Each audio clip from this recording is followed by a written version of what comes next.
Hello everyone, it's Jay. So yesterday there was a big day for the competitive scene on the Overwatch, on Apex Season 2. That Runaway beats Lunatic-Hai, favorites, one of the conscientious best teams in Korea.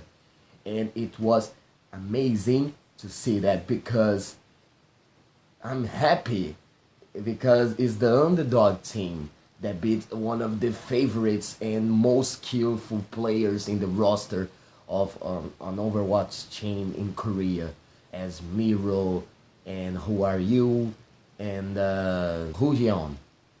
And okay, I know that Runaway has a unique play style, a true talent to become one of the, at least they show themselves, they show ourselves what can do, they can do with other teams. Only about cheering. That's all because of the rosters changes around Hoxall, one of the most skillful DPS players on the roster, known as for his Genji plays, and it was a confrontation between Hoxall Genji and Who Are You Genji, one of the most famous Genjis in the competitive scene, and it's really fun to watch. And it was really impressive to see those 2 days in a row about upsetting teams, because they beat on the other day Kong Yunxia, one of the arguably the best teams in Korea too, of these team plays, of these assault plays. They are one of the best teams on assault maps. They beat them like easily, and this is because one of the major factor. They have a really young roster. One of the reasons behind this success is their recklessly, and they have a roster between 16 and 20 years old. This is really impressive. I know that Runner, one of their teammates, as a manager of the team. I don't know how this works, but he is being a manager in their team turned to be a surprisingly and initiative to teams and the companies in the competitive scene. On the group stage, there was a team without any partnership, without any sponsorship, called Flashlux, and they, of course, they were the major underdogs. They were only wearing clothes that OGN gave to them. About it's just a black full coat of just a Overwatch symbol in it. They were mostly in school, and they only have to practice in PC banks.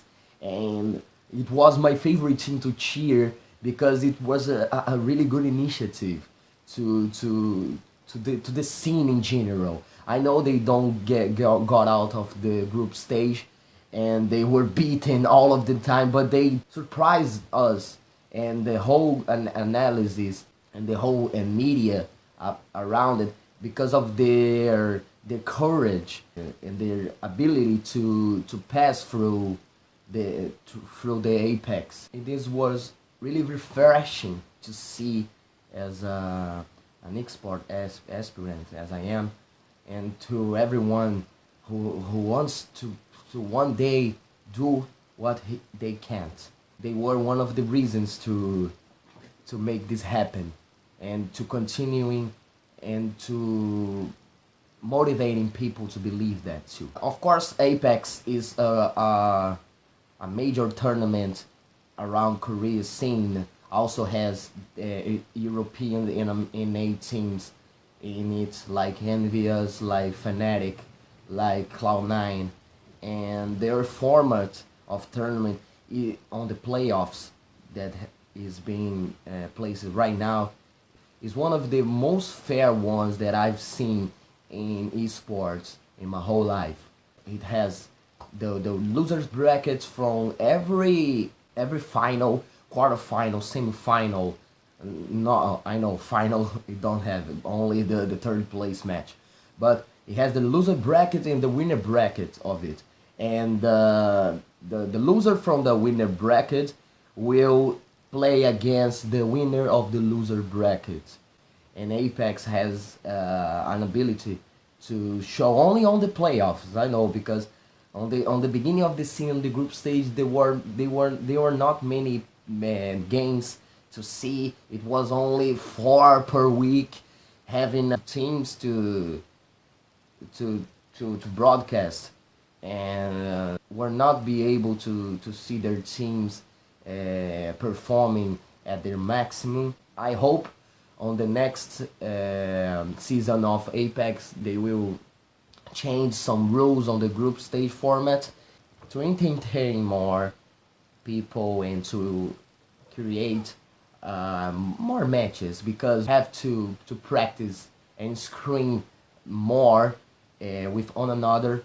They will improve as a region, and that's all the tournament is all about, because Overwatch League is on the door, and I don't know what's going to happen, because Blizzards don't like to manifest that much about Overwatch League, and we have to create our own ways to show match and entertain people, and I hope Blizzard get that positive effects. I want to talk about two major players inside the behind the victory of Runaway.